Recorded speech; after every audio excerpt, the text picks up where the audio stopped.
Selamat pagi sahabat Delima yang terkasih, selamat Advent buat kita semua. Pada saat ini kita akan dengarkan renungan Delima Ministry yang tertulis di dalam 1 Korintus 4 ayat 5, yaitu renungan pada hari Jumat hari ini, tanggal 13 Desember 2024. Demikian bunyinya. Karena itu, janganlah menghakimi sebelum waktunya, yaitu sebelum Tuhan datang. Ia akan menerangi juga apa yang tersembunyi dalam kegelapan, dan ia akan memperlihatkan apa yang direncanakan dalam hati. Maka tiap-tiap orang akan menerima pujian dari Allah. Demikian firman Tuhan buat kita. Di dalam menjalani hari-hari kehidupan kita, Tuhan memberikan kebebasan kepada semua manusia. Saudara bebas untuk melakukan apa saja di dalam kehidupanmu setiap hari, setiap waktu. Kita bebas memilih mau kemana kita pergi. Kita bebas untuk mengerjakan apa yang harus kita kerjakan di dalam hari-hari yang telah Tuhan beri. Apapun yang kita kerjakan itu akan kita pertanggungjawabkan. Ketika kita bebas melakukan apapun, memang Tuhan memberikan izin untuk itu. Tetapi Tuhan mengingatkan kita, pada saatnya tiba, Ia akan hadir menjadi hakim atas hidup kita. Ia akan hadir menjadi hakim atas hidup kita, atas apa yang telah kita perbuat di sepanjang kehidupan kita, hari-hari kita itu. Dia akan hadir menghakimi kita. Karena itu sahabat Delima yang terkasih, janganlah menghakimi, karena kita tidak memiliki hak untuk menghakimi.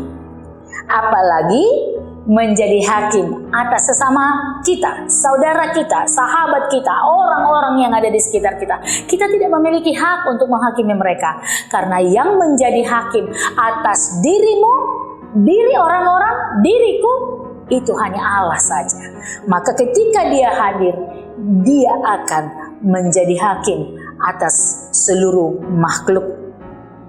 Yang menjadi hakim itu hanya Tuhan saja, maka kedatangannya yang kedua akan menampilkan kehadirannya, menghakimi apa yang terjadi di dunia ini. Karena itu sahabat Delima yang terkasih, kebebasan yang sudah kita peroleh, mari kita pergunakan dengan sebaik-baiknya. Menghakimi dalam hal ini adalah menghukum, menjatuhkan hukuman yang dibuat oleh manusia itu. Dia berbuat jahat, maka dia akan dihakimi, dihukum.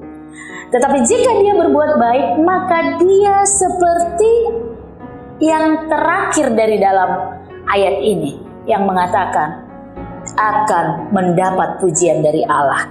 Karena itu sahabat Delima yang terkasih, tidak ada gunanya kita menghakimi saudara kita. Tidak ada gunanya kita menghukum saudara kita. Tapi mari saling menopang di dalam doa supaya tidak jatuh ke dalam dosa. Karena apa?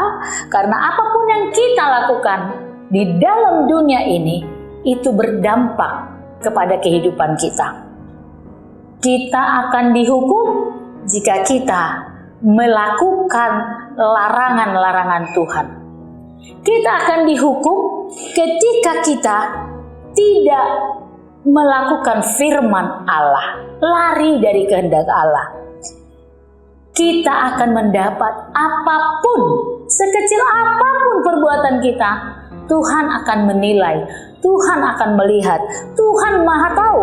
Di dalam nats ini Paulus berkata, jangan menghakimi sebelum waktunya datang. Waktunya Tuhan datang, disitulah waktu untuk penghakiman atas dunia ini. Jadi tidak ada hak kita sesama manusia menghakimi sesamanya manusia. Allah melihat apa yang kita lakukan. Dia akan menerangi Sehingga apa yang kita lakukan di tempat yang tersembunyi, yang menurut kita tidak akan diketahui orang, tapi Tuhan Maha tahu. Dia menerangi, Dia melihat. Seperti lagu dari anak-anak sekolah minggu yang sering kita dengar ya. Mata Tuhan melihat apa yang kita perbuat, buat yang baik, buat yang jahat. Oleh sebab itulah jangan berbuat jahat, karena Tuhan melihat. Maka apapun yang kita lakukan, Tuhan melihat. Yang baik Dia akan puji, dan yang jahat Dia akan hukum. Jadi Allah lah yang menjadi hakim atas hidup kita, atas dunia ini. Dialah hakim yang kekal selama-lamanya. Amin.